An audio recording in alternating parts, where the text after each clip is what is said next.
जे काही राहिलंय ते सांगण्यासाठी मी पुन्हा येईन. तसं नाही, त्यांचा माझा काही संबंध नाही महाराज. पण ते 2.5 वर्षानं आले, मी वर्षानं का होईना येईलच महाराज. तुम्हा सर्वांच्या आभार चरणावर मस्तक शतशः प्रणाम सगळ्या विरामात. पोरीला कधीच म्हणायचं नाही की शिकू नको. तिला म्हणायचं पायावर उभा राहिल्याशिवाय करीत नाही लग्न, मर. मग ती बाहेर काही करतही नाही, तिला माहित आहे काही करून शिकवतं लागणारच.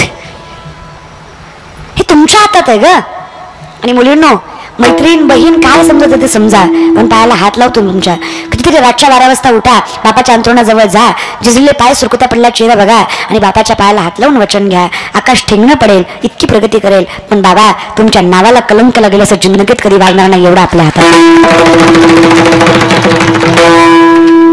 एकदा आयुष्य उलट बोलताना थोडासा विचार करा की जिने जन्माला घातलंय, रक्ताचं दूध करून पाजलंय, तिची नेमकं चूक काय की एवढं दुःख आपण त्यांच्या पदरात टाकावं. ज्यांनी आम्हाला शिक्षणासाठी बाहेर पाठवावं, त्यांच्या विश्वासाला आम्ही कुठेतरी तडा द्यावा. बरं का दादा, सख्खी बहीण म्हणून सांगते, इतिहास डोळ्यासमोर घे. मावळाच व्हायचंय ना, तर तेवढ्या आत्मीयतेनं हो. व्यसन लफडे ह्या गोष्टी काही भेटणार नाहीये तुला. एकदा पायावर उभा राहा. जेव्हा फाटक्या शर्टातला बाप शर्ट फाटेपर्यंत तुला कष्ट करताना बघू शकत नाही, तो तुमच्यासाठी झटतो. जेव्हा तुम्ही त्याच्या समोर खुर्चीवर बसून सह्या करताना तुमच्या फाटक्या शर्टातला बाप जगातला सगळ्यात श्रीमंत व्यक्ती असतो. हे माझ्या कमवा, वय तोपर्यंत पैसा आणि प्रसिद्धी दोन्ही कमवा. गरज आहे विषयाकडे. मग आम्ही विचार केला तू कुठबार आहे, हे सगळं कमवण्यासाठी साथ कशाची लागेल? सत्याची. तू काय माने? सत्य कर्म घातली या भय नरकाचा. मग सत्य कशात आहे? ज्ञानात. ज्ञान कुठं परिपूर्ण आहे? भक्तीत. आणि भक्ती कशी आहे? हरिमुखे का म्हणा, गोड तुझे गोड तुझे रूप, गोड तुझे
भक्ती प्रेमाविना ज्ञान नको. मग आम्ही सगळं बाजूला टाकलं, तुझं नामचिंतन घेतलं, त्याने मिळालं काय? तर तू आमच्या हृदयात साठवला गेला. स्वक्त चित्तरंजनम सदैव नंदनंदनम वसे व्रजैकमंडनम समस्ततापकं सुभिक्ष गुच्छमस्तकं सुनाथकैनो हस्तकं मनोच गर्वमोचनम विशाललोललोचन अनंतरंगसागरं नमामि कृष्णनाथ वसे व्रजैकमंडनम समस्ततापकं स्वक्त चित्तरंजनम सदैव नंदनंदनम. देखणं कळलं काय? काय नाही, संचरुणी दैर दही माझ्या एवढाच अर्थ होता सगळ्याचा महाराज. काय काही नाही. द्यायचं देवा तर एकच विनंती आहे, तो आमच्यात असावा आणि तू आमच्यात आहे याची जाणीव आम्हाला व्हावी. त्यासाठी आम्ही तुझं नामचिंतन घ्यावं. जाणीव व्हायला वेळ लागतो महाराज, कारण माणसाकडे आमच्याकडे तुकोबाराय म्हणले, मी मेल्यावर रडणार कोण? तर माया मोह वासना, ते रडणार, दुसरं कोणी नाही. आमच्यासाठी बाकीचं रडतील, पण तुकोबाराय म्हणले, मी गेल्यावर कोणी रडणार? रडले तर हे रडतील. पण विनंती आहे, बरं वैराग्य काय आहे? तुकोबराय झोपले तर वैराग्य पाय चेपतं एवढं सामर्थ्य तुकोबरायांचं आहे. ते तुकोबराय भगवंताकडे विनवणी करतात म्हणजे काहीतरी तथ्य असेल की नाही. पण विनंती मायबाप, थोडं सत्य बघायला शिका. डोळे उघडा, एवढाही अंधा डोळ्यासमोर घेऊ येऊ नका की स्वतःची ओळख होणार नाही.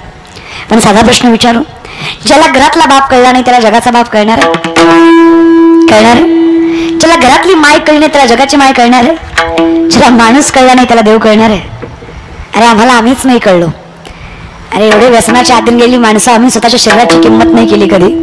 इथं बसलेले गोवा गुटखा तंबाखू दारू खाणारे पिणारे हातावरे करा. इतकं व्यसनमुक्त काय आहे का? बरं एकही खात नाही. बरं ज्याला सुपारीचंही व्यसन नाही आणि हातवरी करा स्वाभिमानाने.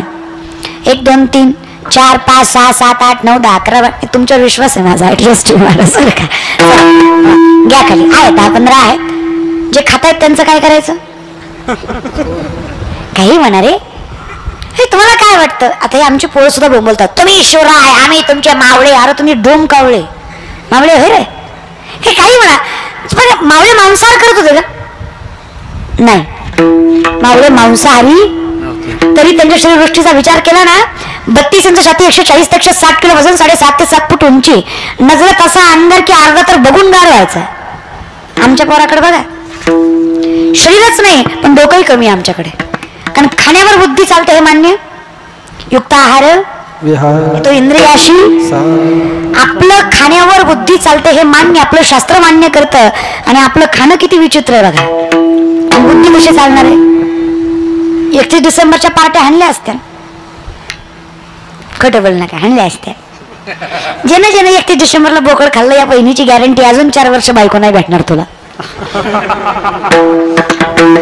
ते म्हणतात माझं झालं तुझी 4 वर्ष नीट नांदणार नाही.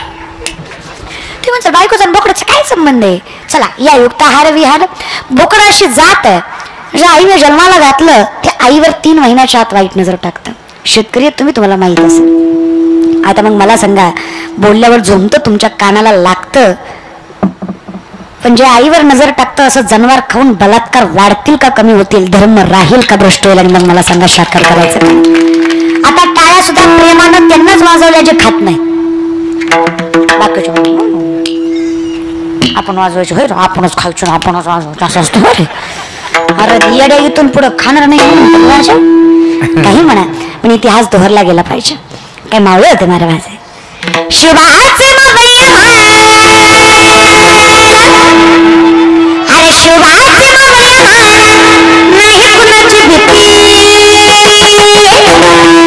अरे नाही कुणाची भीती.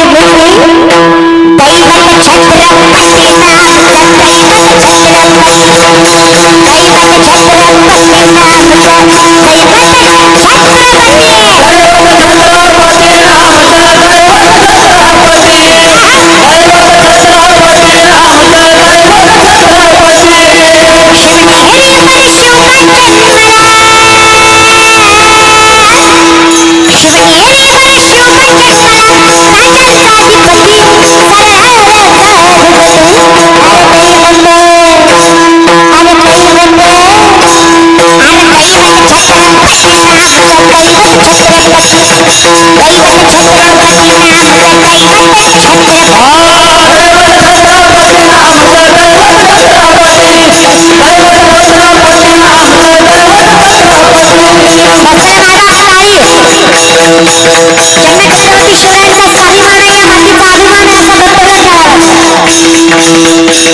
जे भारतात जन्माला आले ते टाळ्या वाजवतील, जी औलाद जन्मालाच पाकिस्तानात आली ती टाळ्या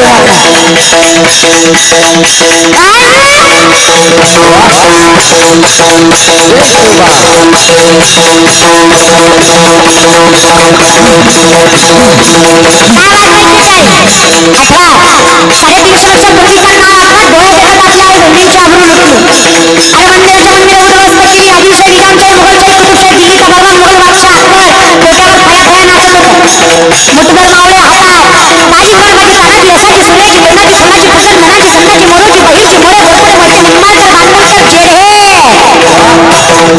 जय हो. काय होणार आहे एवढे ही स्वराज्य घडणार आहे. अरे एक एक 9 लाखाची ताकद घेऊन मिरवत होता मावळा. अरे 16-17 वर्षाची चड्डीतली पोरं